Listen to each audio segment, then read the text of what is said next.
अस्सलाम वालेकुम नाज़रीन, कल्याण न्यूज़ में भलीकार माया सादिया बासी। माया नौशीन भट्टी। नाज़रीन, बलोचिस्तान हाई कोर्ट इमरान खान जा गिरफ़्तारी वारंट 2 हफ़्तनि लाइ मुअत्तल करे छॾिया।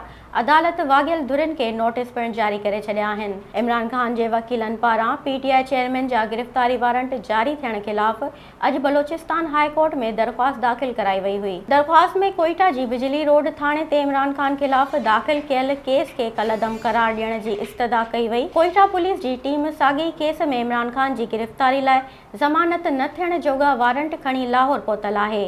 इमरान खान जी गिरफ़्तारी लाइ पहुतल टीम में SP Nadeem, DSP Abdul Sattar, sub inspector ऐं 2 ॿिया अहलकार शामिल आहिनि। गुज़िरियल ॾींहुं कोयटा जी अदालत इदारनि ख़िलाफ़ नफ़रत भड़काइण जे केस में इमरान खान जा ज़मानत न थियण जोॻा गिरफ़्तारी वारंट जारी कया हुआ।